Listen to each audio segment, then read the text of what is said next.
pretty. Oh no. Would it be so bold of me to ask to touch your Tibby window? Hello and welcome to my YouTube channel. I am Espoir David, and today I'd like to play a game by the developer he may be called Blind Justice.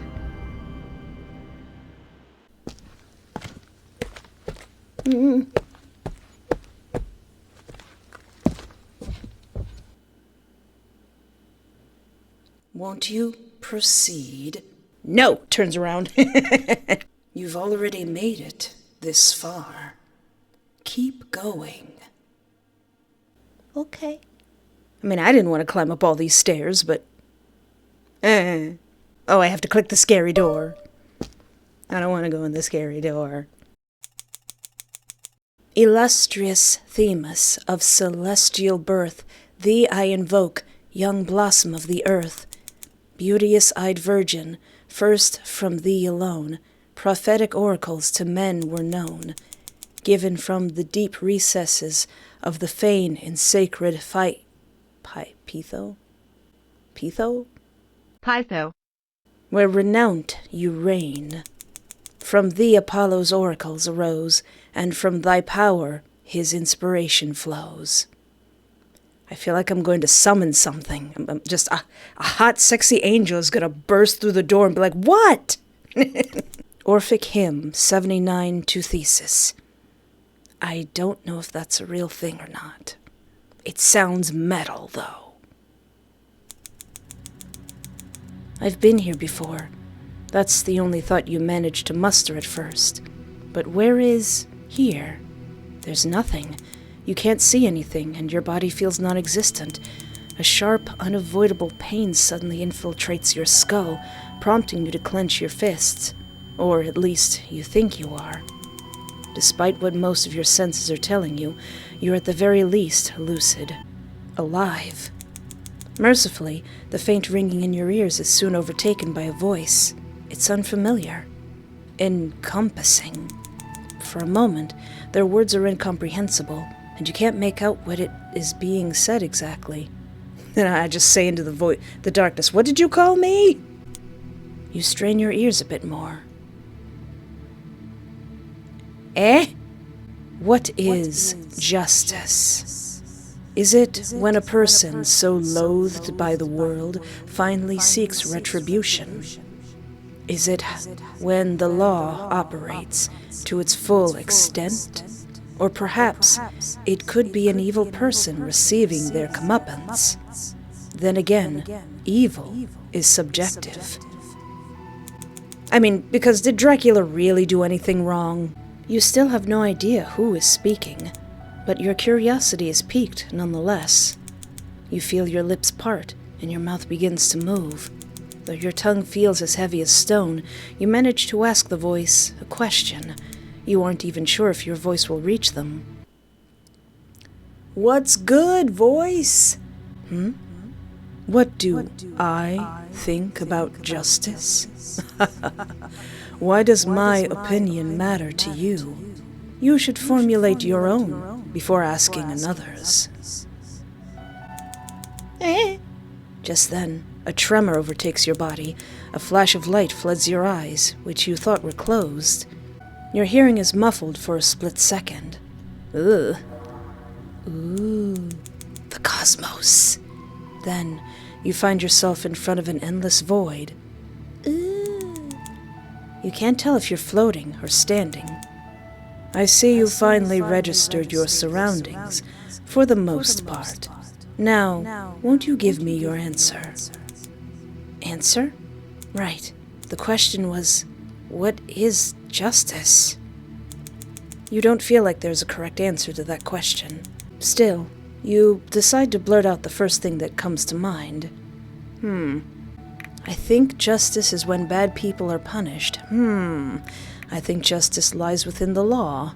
I think justice is necessary. Well, the dictionary says, just behavior or treatment, a concern for justice, peace, and genuine respect for people, fairness, fair play, equality, and impartiality. I mean, then I think about my favorite quote from the Terry Pratchett book, The Hogfather. Then take the universe and grind it down to the finest powder, and sieve it through the finest sieve, and then show me one atom of justice, one molecule of mercy. This visual novel is asking the big questions. But thankfully I only have to choose between these three things. It's nuanced, it's not black and white, but I think justice is when bad people are punished. What do you consider bad people? See, I knew you were gonna say that. It's nuanced. It's very subjective. We're gonna be here all day. Indubitably, your views may not align with others, thus earning you the label of vigilante. All right, I'll take that. I'll become Batman, okay. Is a person bad just because they do not believe in the same things as you? Of course not. Their words make you feel itchy, uncomfortable. I think justice is a pipe dream for those who want to believe in something bigger than themselves, for those who want to believe there is good in this world. Do you think there's no good in this world? I answered your question. Well, humans are creatures of sin, and so sin they shall. But even the self-proclaimed liar, who only spouts lies, may tell the truth in unprecedented situations. This world, while full of humanity's continuous sins, is not without its goodness, however ephemeral. I am reminded of this time and time again after coming across those who take appearance at face value. Can I see you? Are you hot? Do not flirt with the unknowable. You wish to see me? Curious. You are a curious human.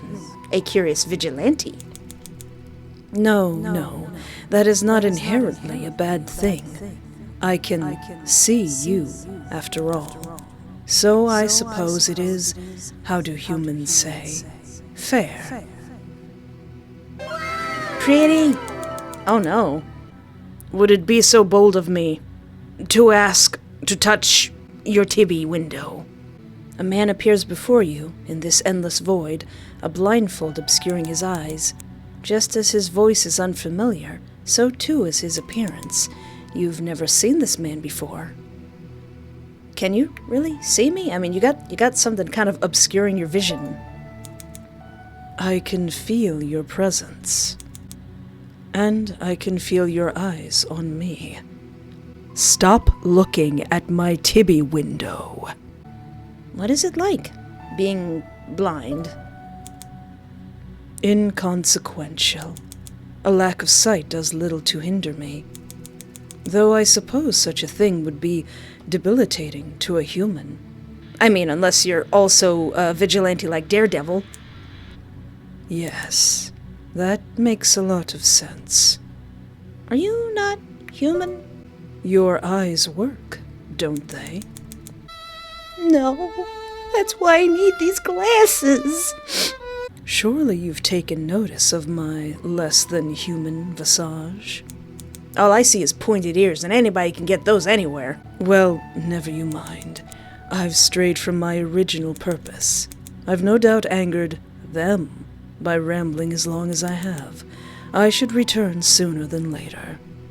I'd like to talk to you more. Ask where you shop. Oh? I don't even know your name. Yeah, it still says Mysterious Dude. You assume a creature birthed from the abyss has a name to speak of? Everyone has a name. Don't make me give you a name. It'll be one you don't like. I'm gonna call you George. You are an intriguing human. Yes, I do indeed have a name. It is... Okay. Well, it's a lot better than my husband John Doe's name. I didn't quite catch that, lovely. Ah, my apologies. I should speak in a tongue you can comprehend. Yeah, that would be nice. My name is Zorahana. That's so pretty. Zorahana? I find your need to simplify things quite endearing. Then, what am I meant to call you, human? Just don't call me late for dinner. I am espoir. It means hope in French. Espoir. I see. I will remember you, then, Espoir. Should you recall this brief encounter, I beseech you to find me once more so that we may continue discussing philosophy and the like. Aw, I'd love to discuss philosophy with the void. Your human views are fascinating to me. Aw. Was it all a dream? As you recollect your bearings, you soon realize that you're back in your bedroom. Oh, so this is like one of my regular dreams. The sun still hasn't fully risen yet. Interesting dream. I would dream about a hot guy who wants to discuss philosophy. Having dreams was a rare occurrence for you, and having recurring dreams was even more so. There were also times where you could hardly remember what your dream was about. You felt like that was the case for most people, and yet... A way to combat that is to write down your dreams when you wake up. Like, even if it's just scribbles and you're half asleep, just the act of writing down your dreams will help you remember them more. Welcome back, Espoir. It's nice to see you again. George? Zarahana? Why do I keep having this dream? Well, I would not call this subspace a dream. It is closer to a makeshift waiting room. What's on the other side of this waiting room? Is it oblivion or is it a dentist office? And I am not sure why you're here, but I am concealing myself from someone. Can you send me back? Can I? Or will I? Oh, you cheeky. You frown before you can help yourself. Zarahana laughs. Don't laugh at me. Ah, I can't see it, but I can figure the look on your face. But to answer your inquiry, I cannot.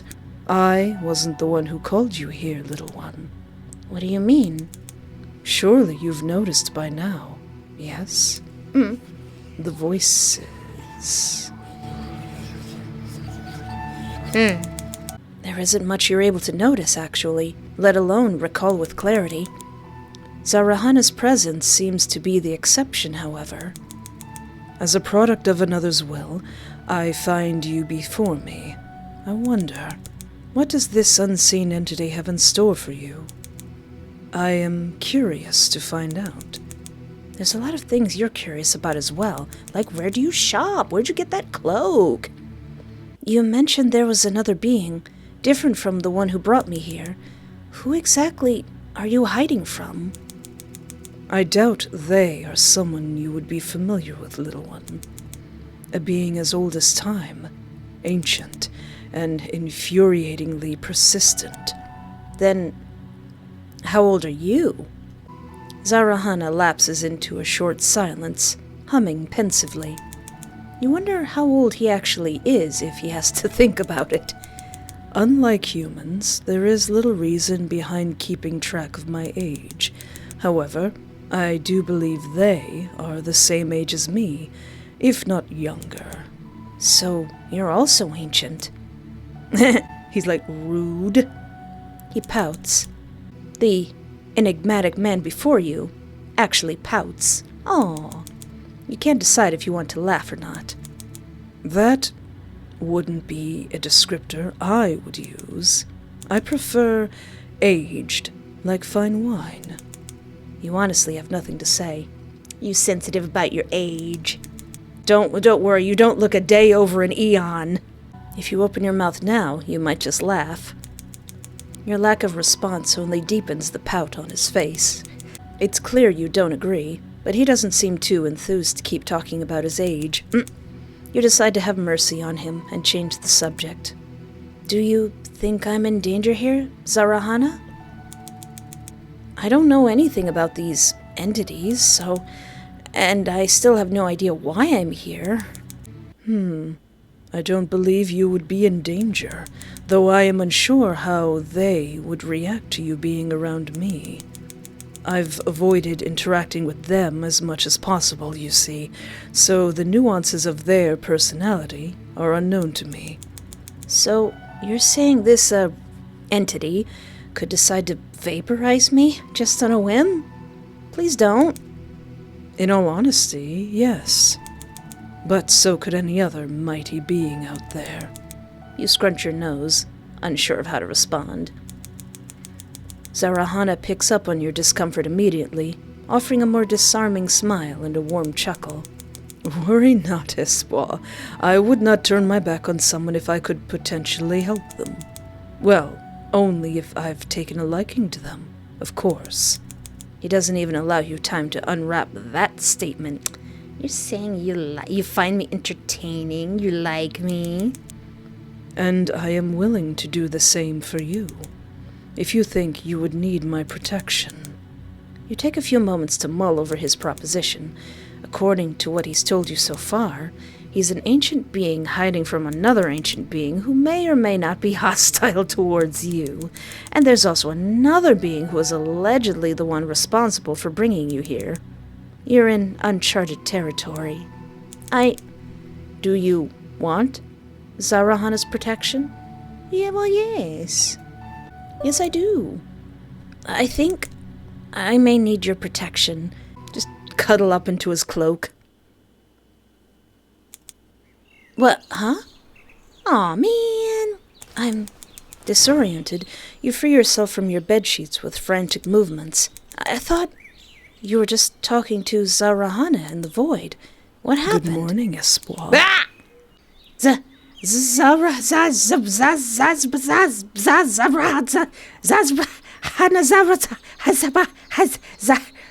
George! Hello there. George! Once you come to your senses, you realize that the man you just been talking to in a different place was standing at the end of your bed. Oh no. What are we gonna do at the edge of the bed? The smile on his face is wide, and it looks almost unnatural. Aww. Saying my full name every time must be a mouthful, yes? Since we'll be spending more time together, feel free to call me Hana instead. Aww. Okay.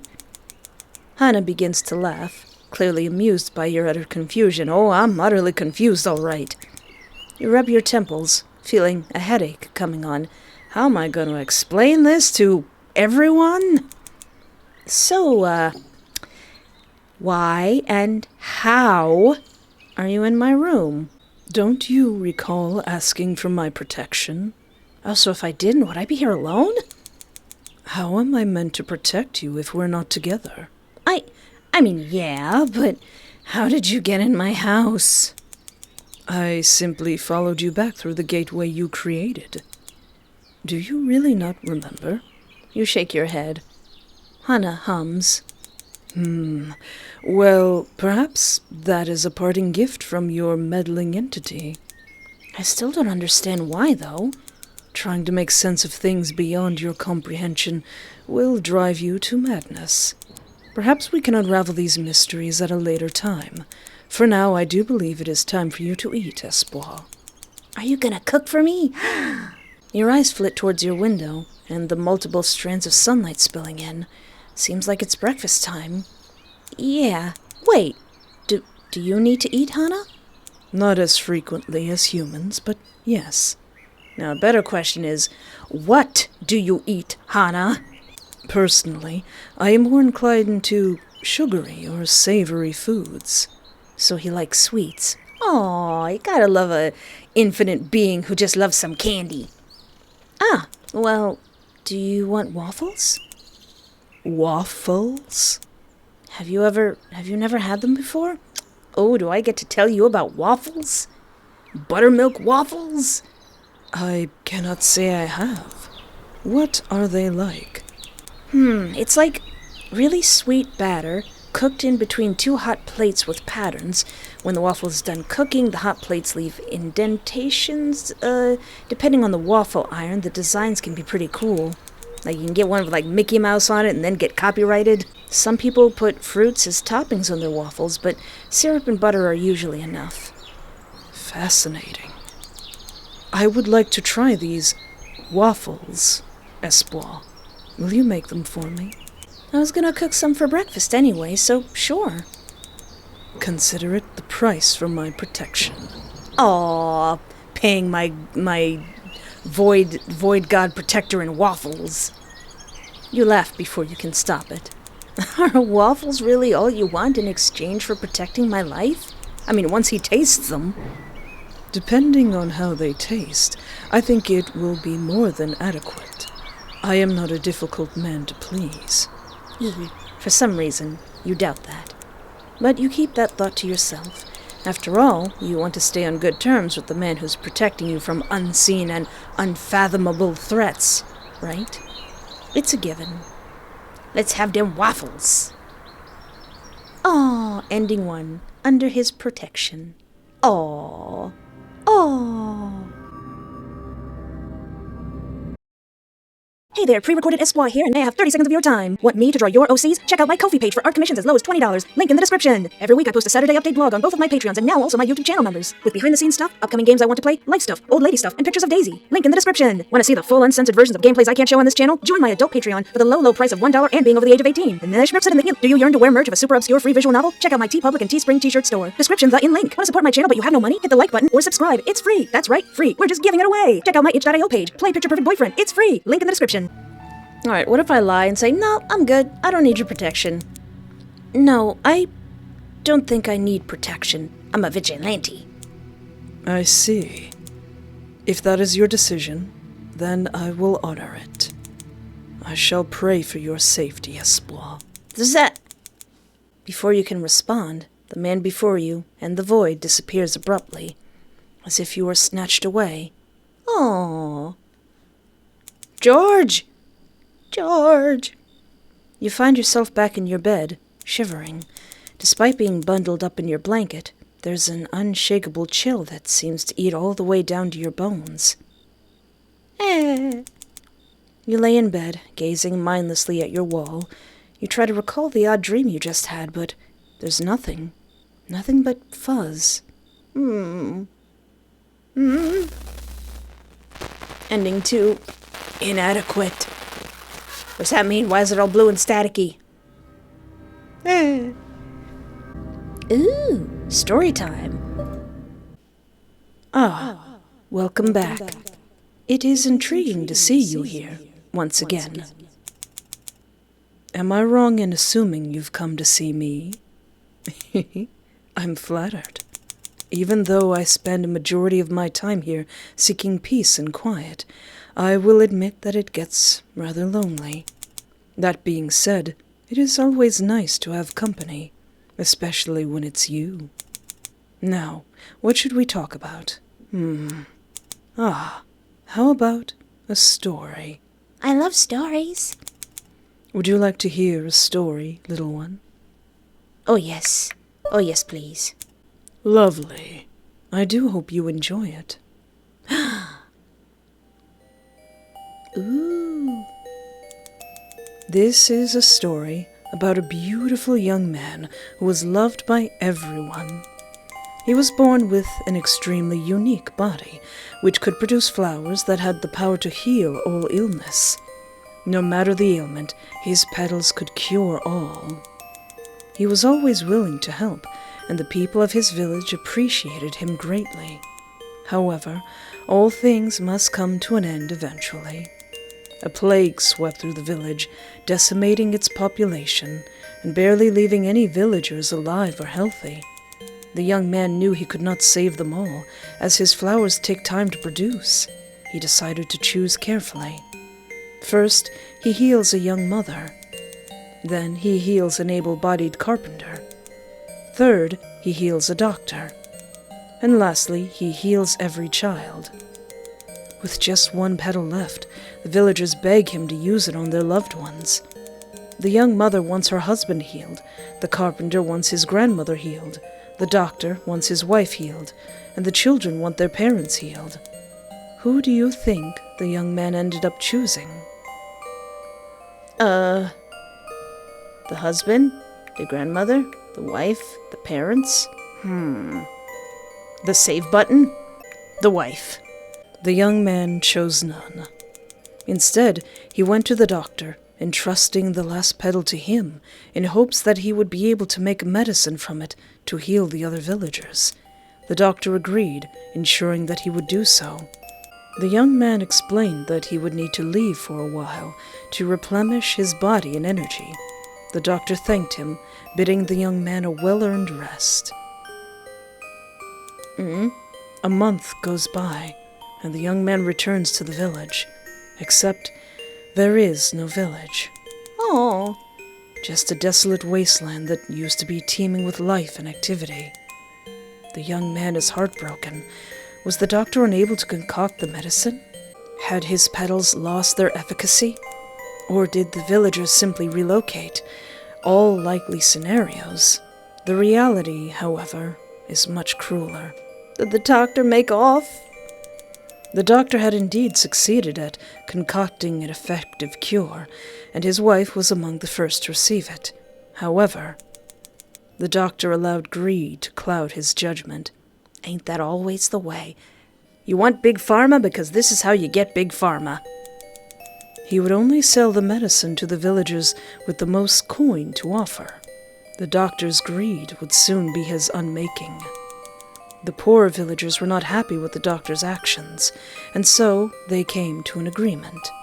The doctor needed to die. That night, the poorer villagers ransacked the doctor's home. They murdered him and his wife. They took the medicine. Unfortunately, there were only a few bottles left, and now that the only doctor in the village was dead, there was no way to make more. In the end, the village doomed itself. Oh. What could have been done to prevent such a catastrophe? Should the young man have sacrificed himself for the village? Yes, he would have been able to heal them all at the cost of one life. But what if a different illness attacks the village? What would they do without the young man? Or maybe the young man shouldn't have shared his healing power in the first place. The doctor would have been forced to rely on his own merits to create a cure after the plague hit. A few casualties are unavoidable, but at least the village as a whole would survive. No matter what, sacrifice is inevitable. That's a nice story. Or the doctor could have been less greedy, you know. Everything fell apart after the doctor's greed led him to his death. Yeah. He should have been willing to help, even without the promise of money. Hannah smiles wistfully. I agree. Life would be much better if more humans were willing to offer help selflessly. Alas, another pipe dream. Well, that's the end of my story. I hope it was entertaining, at the very least. It was sad, it hit too close to home. Unfortunately, I must be going now. I must get back to my homeworld. Fret not, little one. I am certain we shall meet again. Oh. Ooh. Saurat Fasida. Ah, why do you insist on calling me by that name? Cool. It is your name, is it not? Not anymore. What are you doing here, Zara Hana? See, doesn't that sound so much better? Answer my question. My, you're always so clinical, Wuxi. You do well to relax every once in a while.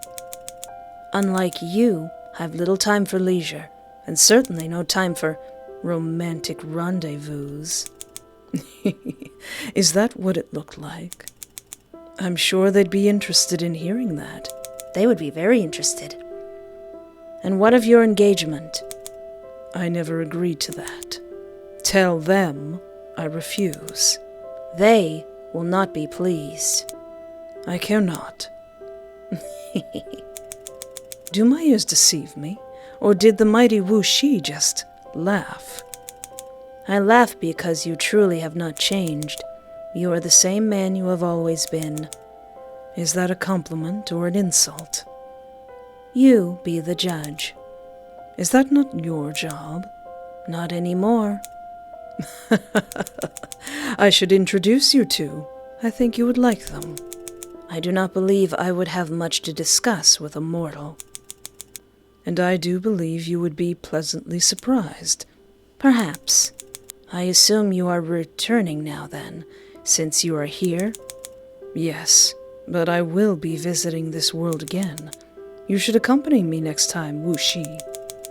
I was not being flippant when I said I do not have much time for leisure.